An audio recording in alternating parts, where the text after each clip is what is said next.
Hi, I'm George Norrie, and welcome to our Coast to Coast AM YouTube channel. Have fun, tell your friends, and share us with everyone. You can also find us on Facebook, Twitter, Instagram, TikTok, and Coast to Coast AM's mobile app. And always remember to log on to our website at coasttocoastam.com for daily articles, the best paranormal information, and all you need to know about your favorite guests. And now you can become a Coast Insider directly through the Coast mobile app. We welcome our international listeners and even offer a free 2-week trial. So don't delay. Become an insider today. And welcome back to Coast. George Norrie with you. Paul Levy back with us. Back in 1981, Paul had a life-changing spiritual awakening in which he began to wake up to the dreamlike nature of reality. And during the first year of his spiritual emergence, he was hospitalized several times, diagnosed with having a severe psychotic break. He was told that he had a chemical imbalance and that had manic depressive illness. Fortunately, he was able to quickly eradicate himself from the medical and psychiatric establishment, and in 1993, he started to teach about what he was realizing. He's written several books. The one we're talking about tonight is called Undreaming WETIKO. He'll explain what WETIKO means, and it is frightening. Paul, welcome back. How you doing? Oh, I'm just doing great, George. I just really am so happy to be here with you. Thank you. It's good to have you on, and you're a good guy, by the way, and I'm glad you fought back and won this battle that was plaguing you. Yeah, well, it was like having a direct encounter with evil, and I was in my mid-20s and very unprepared. And, I can now see it was this initiation into this deeper part of myself, and I'm just really grateful about that, really. Do you think it was because of the things you were studying and investigating that hit you, that attacked you? Not really. No, I was just an ordinary, happy, healthy kid. I was in my early 20s. And, to make a long story short, it was my father who unwittingly, he was just acting out his abuse on the next of kin, which was me. And so many parents do that. And he had become this channel, this instrument for something darker that had possessed him, that was acting out through him. And I was the recipient of that. And it totally destroyed my entire family, and it almost killed me. Geez. But I was fortunate enough to be able to, to contemplate what was this? Because all of a sudden, I was having this really direct experience of this incredibly darker, evil energy that had come through my father and was now inside of my mind. And it was not there before. And so it changed the entire trajectory of my life. And then after, however many years, like really 10, 20 years, that's when I began to realize, oh, my God, it was a revelation, and that's informed all of my books.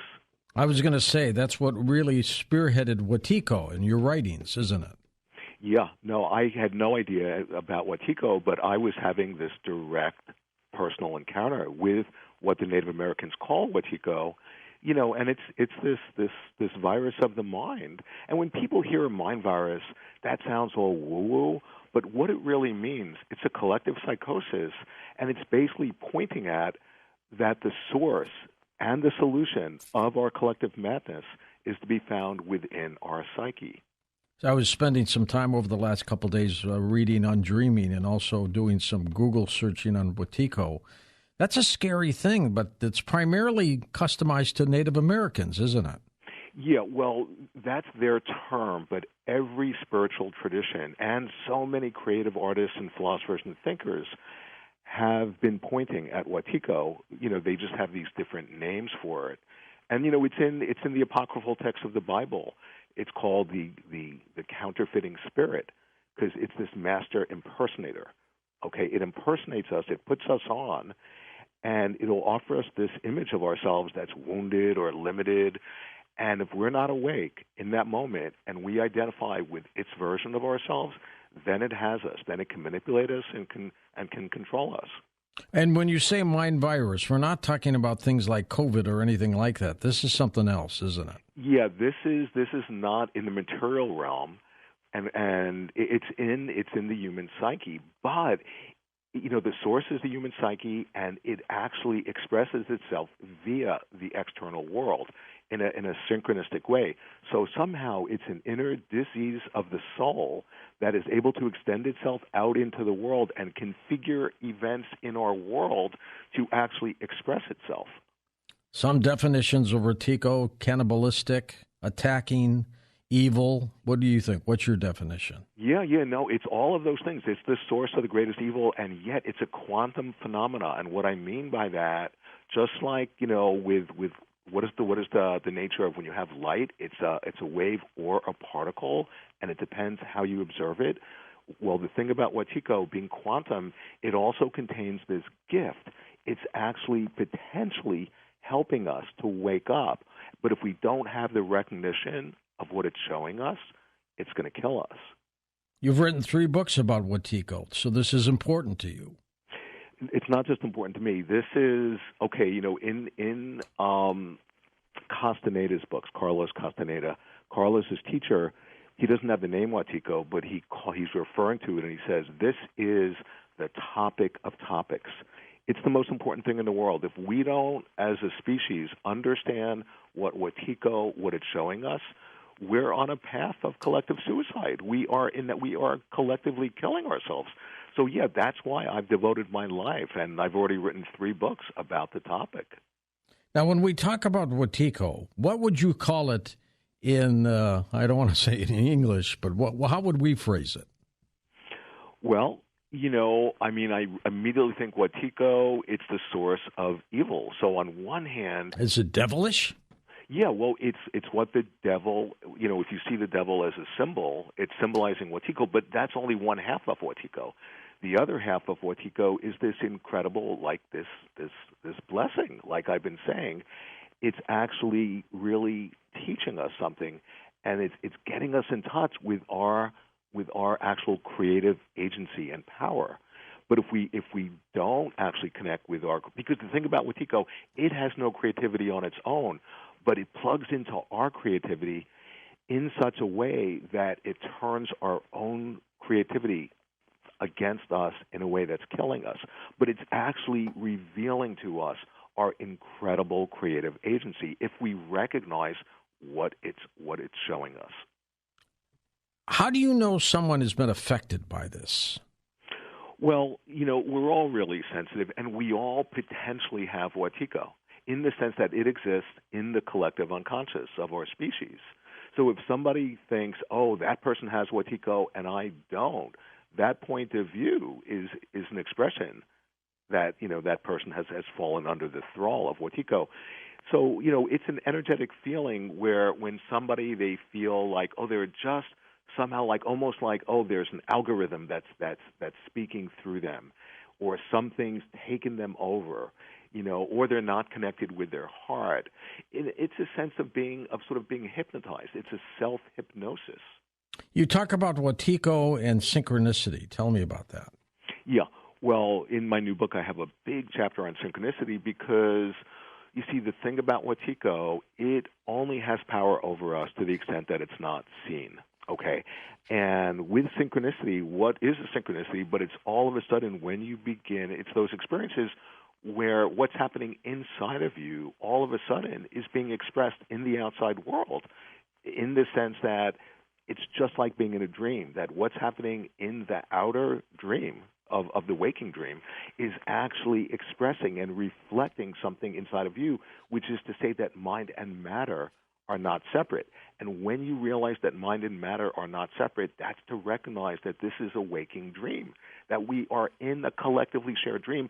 And seeing that is the antidote to WETIKO, because when you see that we're dreaming, what you also see is that we're not separate. That's to see through the imagination of the separate self and to connect with your heart and to connect with compassion. And that's like kryptonite to WETIKO. We're talking with Paul Levy. His latest book is called Undreaming WETIKO. His website is linked up at coasttocoastam.com. You also have a chapter on quantum physics. Now, you say WETIKO is a quantum phenomenon. Explain that. Yeah, well, like I was saying, that it's like encoded in WETIKO. You see, WETIKO is this dreamed-up phenomena, and existing in WETIKO is the deepest, darkest evil and or the highest light.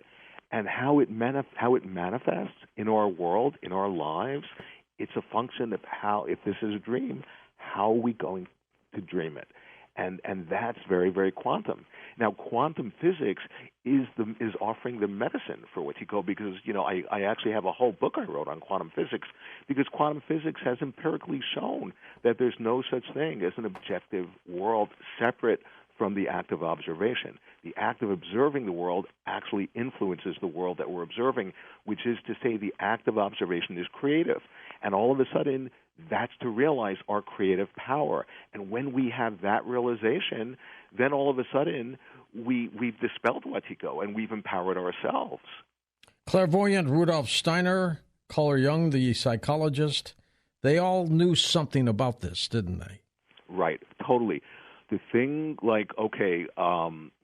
Rudolf Steiner was talking about the greatest experience of, this time that we're living in, because he was predicting, was the incarnation of what he called the etheric Christ, okay? And that this incarnation was going to happen through the collective unconscious of our species.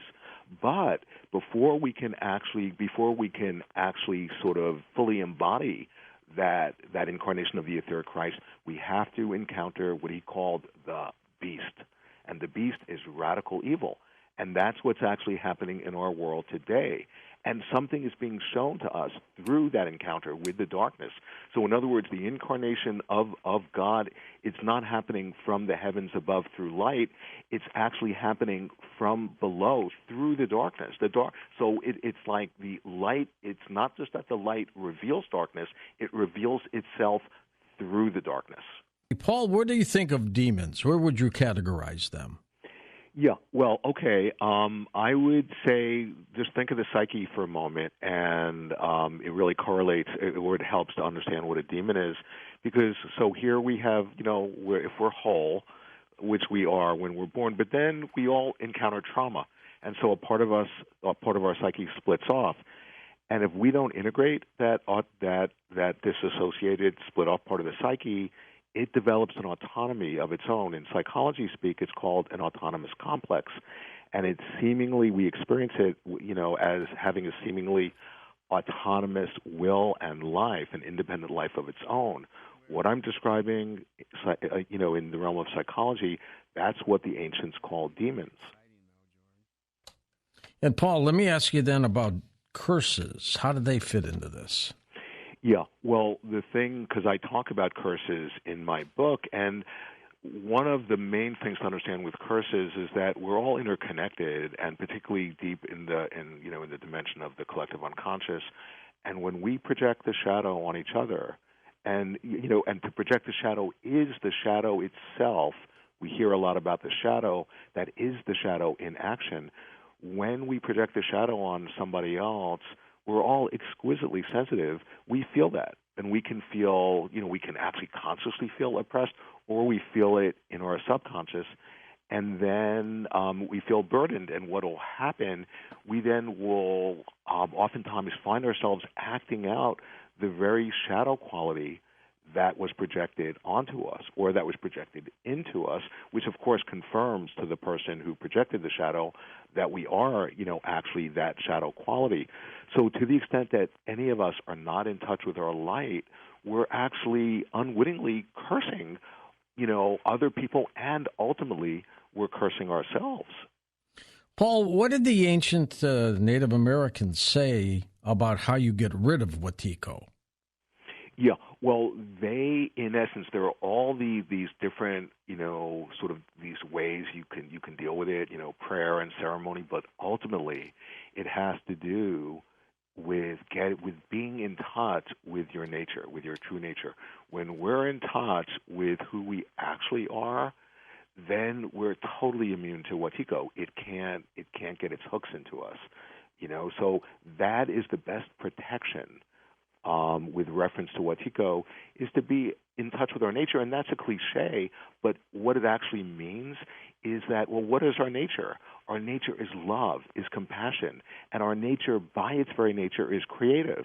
So when we get in touch with our nature, we embody and express ourselves creatively, and the more we express ourselves creatively, the more we know our nature. in a positive feedback loop. And that's, so to actually connect with our creativity, which is our nature, that, in a sense, in all my work I'm talking about, that's the best protection for WETIKO. What did the Native Americans do with people who were obviously affected by WETIKO? Yeah, well, they were very much connected with community.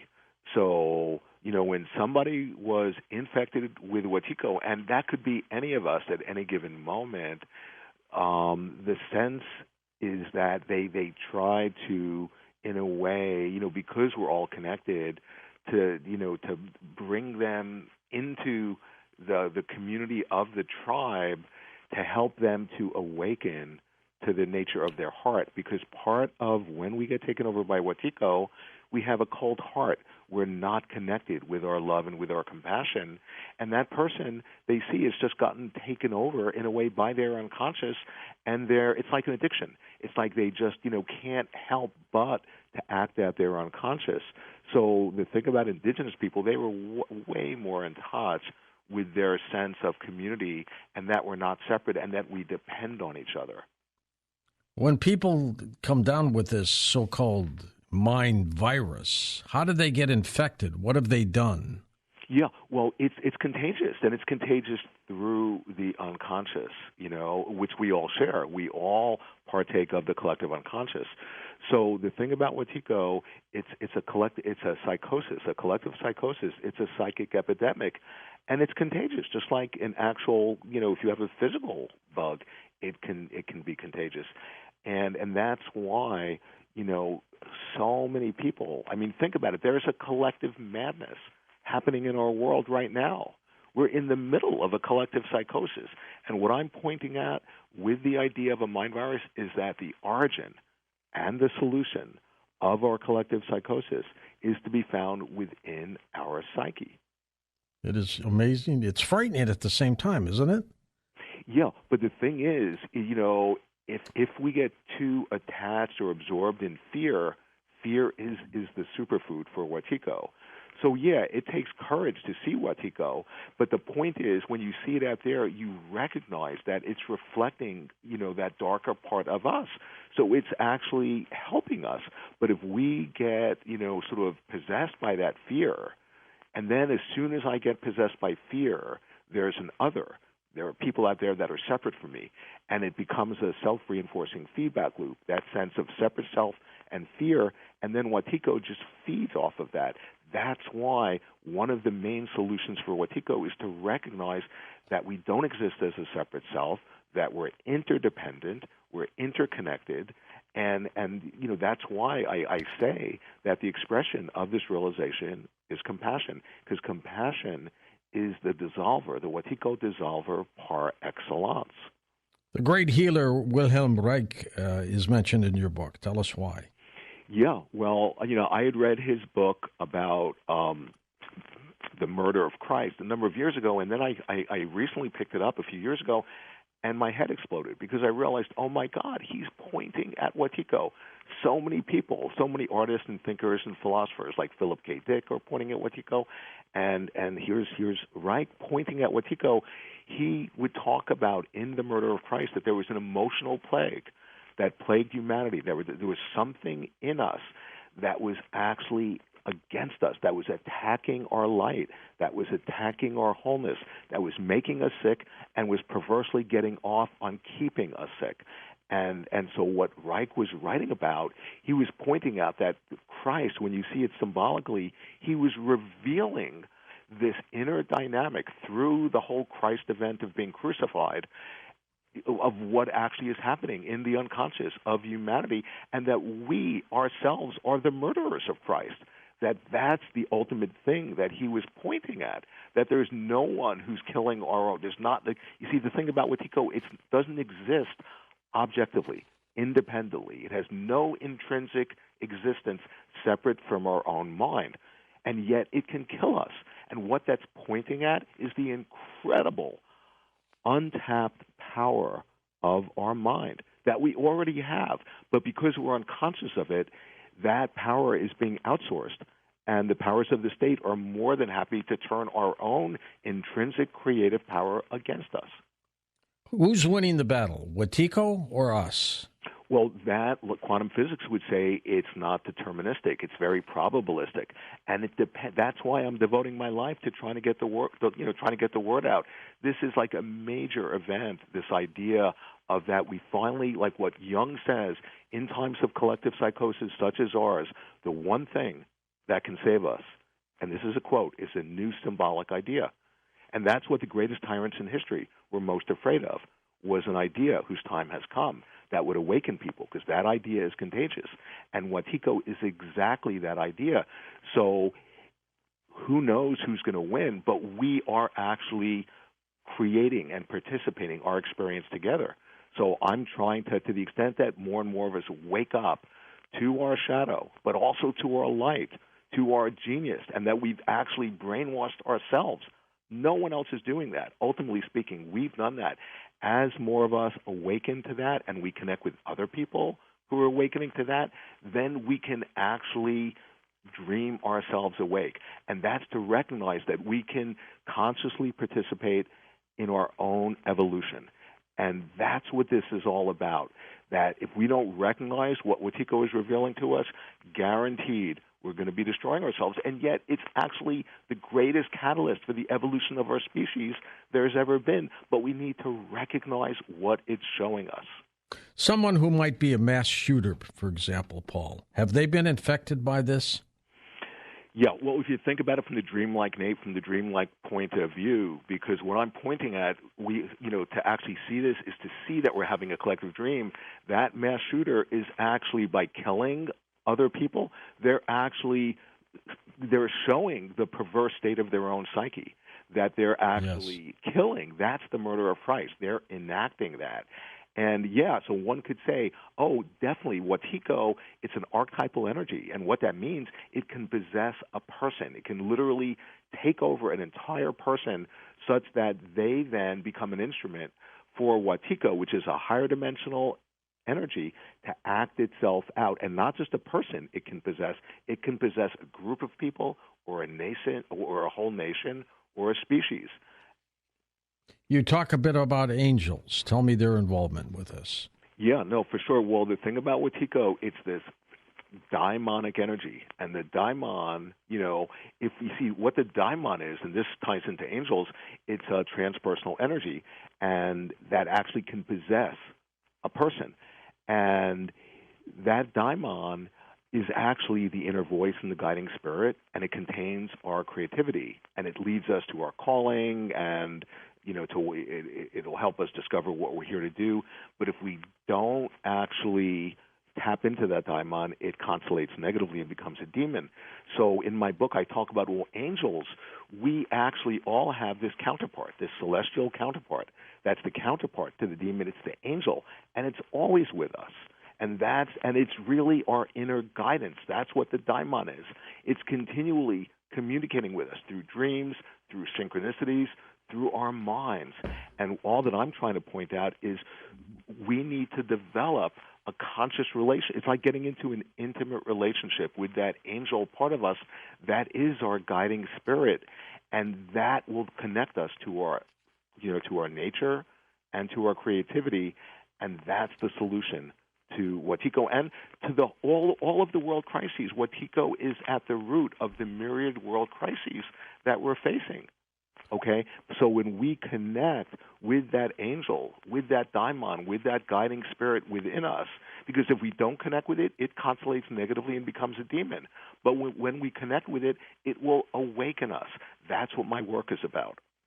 What would you recommend that people do in order to ward this off? Yeah.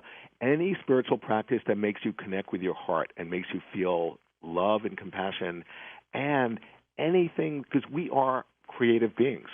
We are, what quantum physics has shown to us is that we are creating our experience of ourselves and of the world moment by moment. No one else is doing that. We are doing that. We are creating our experience.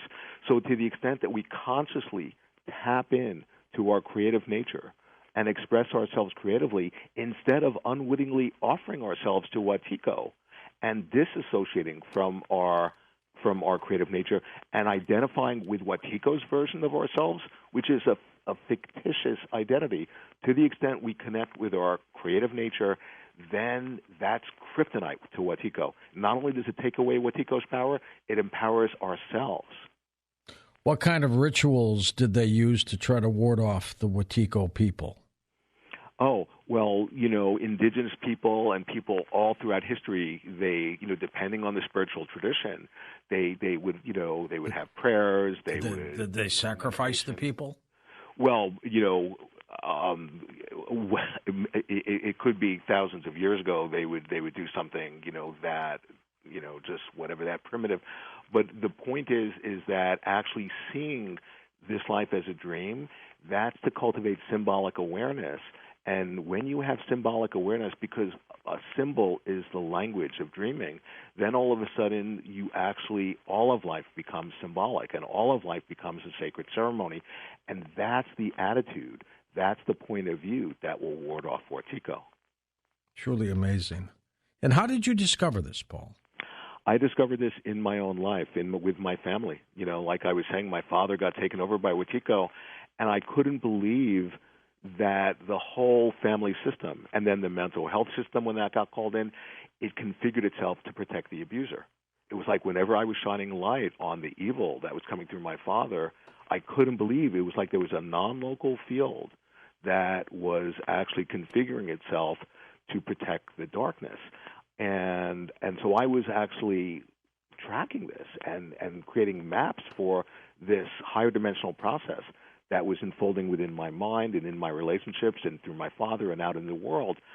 And then I began to realize, like an iteration of a fractal, oh my God, this is playing out in my mind, with my family, in the psychiatric system, and in the greater body politic of the world. It's like iterations of a deeper fractal. And that's when I began to discover, oh my God, there's like some sort of evil energy holographically unfolded throughout the multi-dimensions of our universe that's expressing itself, and to the extent we're unconscious of it, it's going to kill us, but it's actually helping us. It's helping us to awaken.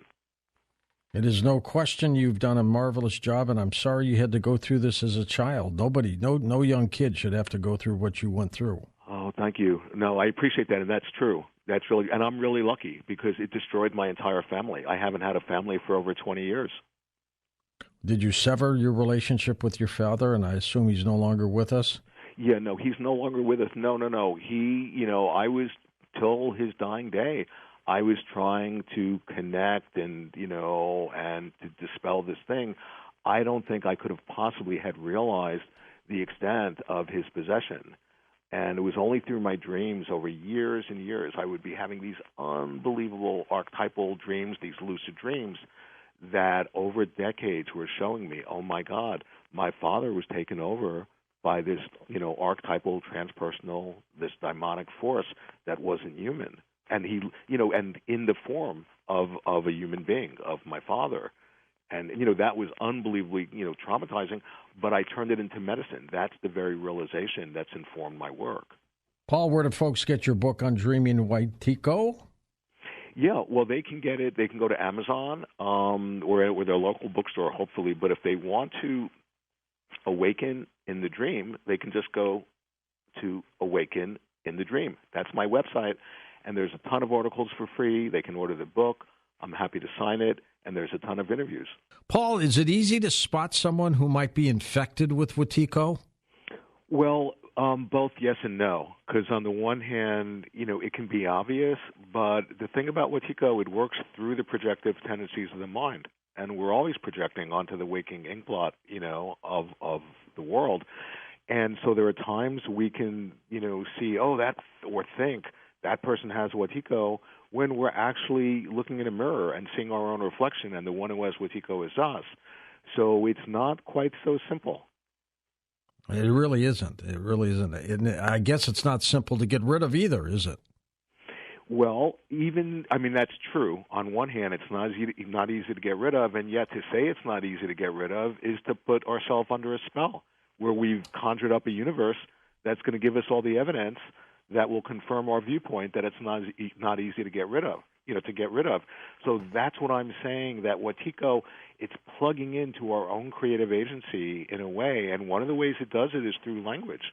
We're continually conjuring up spells on ourselves and on others through our words. So it's really important to just be aware of this intrinsic creative power that we all have. And when we are, then it's easy to dispel WETIKO. Then it's effortless because our nature is to be intrinsically free. Does any of this have anything to do with karma?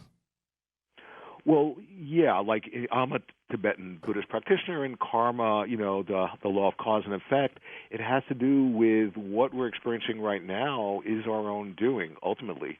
And so the idea is that because WETIKO has to do with evil, and as so many teachers point at, the source of the greatest evil is our own ignorance. And so then we'll act out in an ignorant way, and then over the course of time we'll suffer and we'll experience bad karma. And yeah, so that's totally related to WETIKO. You've said that humanity seems to be under a sort of curse. Explain that. Yeah. Well, in my new book, I really point out that the source, the real genesis of WETIKO is in unhealed multi sort of generational ancestral trauma. So when we've all been traumatized, our species is in trauma, and if we don't heal our trauma and integrate it, what do? We just unconsciously act it out onto the next of kin. And that's the thing about evil. It regenerates itself over the generations, okay?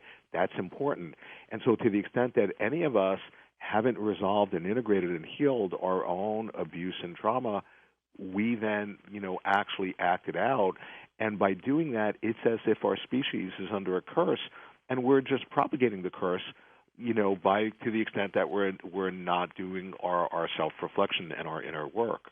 Some of the trauma that you went through as a youngster kind of shows through in this book. Yeah, well, I mean, I went through, it was mind-blowing trauma. I'm still in trauma. I'm still, unpacking the enormity of the trauma I went through, but I'm realizing and I'm not any shaman, because we're all shamans in training, but I was at a certain point, I had the realization, wait a second, the trauma I'm experiencing is the trauma that's encoded in the human species. But the point is that holographically enfolded within the trauma is our gifts, is our creative genius. And thankfully, I've been able to transmute and to channel the self-destructiveness of trauma into medicine and into healing. And that's, what's informed my books. What do you recommend, Paul, to family members who may have a family member who has WETIKO issues? Yeah. So say if a particular member has WETIKO issues, the real sort of shadow side is to see them as being separate. And, they're the one with the problem and they're the one who's sick. It's to see them as the identified patient would be the psychological term. The idea is if somebody is manifesting WETIKO, and kids often can do that, they're like shamans who are acting out the unconscious of the parents that hasn't been integrated. But, I would say the best way to deal with it is to recognize that we're not isolated, but it's a family system. We're all interconnected and interdependent. And if one person is manifesting WETIKO, they're getting dreamed up to do that. They're reflecting back the WETIKO in all the rest of the members. Sometimes during the day, people are going to go up to other people and go, "You have WETIKO," and those people are going to say, "What?" Right. No, but that's problematic because, like I was saying, if you think that somebody else has it and you don't, then that perspective is itself informed by WETIKO. Well, how do you self-diagnose? Yeah, well, I mean, on the one hand, that's tricky because WETIKO works through our blind spots. It's a form of blindness. So that's where having spiritual community, having people who are genuinely reflecting to each other what their experience is, who you trust, because oftentimes we can't see our own WETIKO like we can't see our own blind spot, but other people can. And if they're able to reflect it back in a way that we act, and if we trust them, we can consider what they're offering to us, and it can help us to see it. Originally from Native Americans, but as you said earlier, Paul, this is really in every culture, isn't it? Yeah, no, it's in every culture throughout time immemorial. In every spiritual tradition, they are actually pointing at WETIKO, just in different language. Since you've been doing this, which has been how many years now? Well, I've been almost 30 years that I've been in private practice and facilitating groups. Your first book came out about 12 years ago, didn't it? No, the first one was about the madness of George W. Bush, and that came out, I think, in 2004. Interesting. Okay. How many books do you have out there? I think I have 6. Well, that's a lot. And, it's the way, it's the way that I've accessed my creative voice, and by doing that, I'm healing myself, because I'm aware if I didn't connect, and it makes no difference what medium, if I didn't connect with my creativity, I would have been in deep trouble. All the things you've learned about WETIKO, what fascinates you the most about this situation? Well, that's a great question. Well, I'm blown away by the level of just, how to say it, like sort of like the mind control and the having fallen under the spell, particularly of the American population. And there seems to be something, kind of intractable, but it's not intractable, in the unconscious that just resists the light. And I see it in myself. I mean, that's what I've been tracking and unlocking and sort of decoding in myself. And so that's incredibly fascinating, because it's like when I amplify that, when I unfold that, we all of a sudden access this creative source, and not just in ourselves, but in the universe. And it's clear to me that that's where the solution to all the myriad crises that we're facing, where it exists. And this has been around for a long time, hasn't it? Oh, yeah. Well, like I've been saying, every spiritual tradition from way back when has been pointing at WETIKO in their own creative way. It exists in the collective unconscious of our species. And to the extent that we're asleep to it, we then are fated to compulsively act it out in a way that's destructive. And, as is evidence today, we are destroying ourselves. We're destroying the biosphere, the life support system of the planet. And if I can just point out, well, how come we're doing that? It's the question. And I can answer that question. We're doing it because we don't know how not to do that. We don't know how not to destroy ourselves, which means that encoded in our destroying ourselves, it's the way we're teaching ourselves how to not destroy ourselves, which is to say encoded in the pathology is the solution. You see, that's what I'm pointing at. WETIKO is the source of evil, and hidden within it, it's actually helping us. It's awakening us. But it'll only do that if we see what it's revealing. And the WETIKO was involved, like in your case, Paul, with your father. It wasn't, you didn't have it, your father did, right? No, my father was completely, totally, unbeknownst to me, possessed by it and acted it out, on me through these episodes. And then at a certain point, the abuse got so bad, it was like getting a transfusion. It was like getting bit by a vampire. And of course, then, according to the myth, you become a vampire. And it's like this pathogen all of a sudden came into me, and it wanted to make me its host. And so 24/7 for over 40 years, I've been, transmuting it into medicine. So it came into my father, but then into me. And I've been actually more and more just creatively expressing it in a way that's helping people. And of course, Al was mentioning, why can't you solve your own issues? You can. You did. Yeah, well, because the source of your own issues is your own mind, and that's what I'm actually pointing at, that, when we get to that, like the murder of Christ, we ourselves are the murderers. And when we realize that we've actually, it's like an autoimmune disease of the psyche is a way of thinking about WETIKO, where we're turning on ourselves and attacking ourselves, and that's both good and bad news. Because the bad news is, well, that's really, like a horrible thing to be doing. The good news is we can stop doing it. There's no one else doing that to us. We are the ones who are actually creating our own suffering in that way. I was raised by 2 loving parents. I guess I was lucky, Paul. Well, you're incredibly lucky, George. I mean, that's great, and yeah, I mean, wow. Do you think if you were raised in a loving family environment, it would have been different for you? Well, my mother was incredibly loving. It's as close to an unconditionally loving mother as I can ever imagine. And how did she fall for this guy? Well, that's a whole other question, right? And keep in mind, my father could present. He was very charismatic and very smart, and so he could present like he was, this good person. And that's very much like people who are infected with the WETIKO. They can put on a persona where they charm people. And my father charmed my mother. But it was because of the incredible love for my mother that gave me such an incredible sense of love for myself. I feel that that's what actually, got me through and enabled me to be able to just not get destroyed by what happened. Paul, let's talk a little bit about angels in the last few minutes we still have available. How much protection do they give us? Yeah, well, like in my book, I have a whole chapter really on the battle for our angel. And that's, like I was saying, that's our celestial counterpart, that there's this seeming invisible being that goes through our life at our side. And it has our back, and it's the source of our wisdom.